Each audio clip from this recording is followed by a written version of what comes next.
ధనము నీకుంటే అందరూ వస్తారు. దరిద్రుడవైతే దరికెవ్వరు రారు. ధనము నీకుంటే అందరూ వస్తారు. దరిద్రుడవైతే దరికెవ్వరు రారు.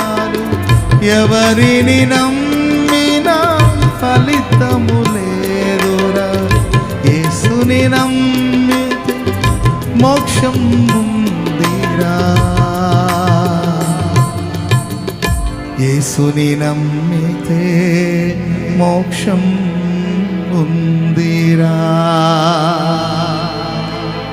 ఎవరికి ఎవరు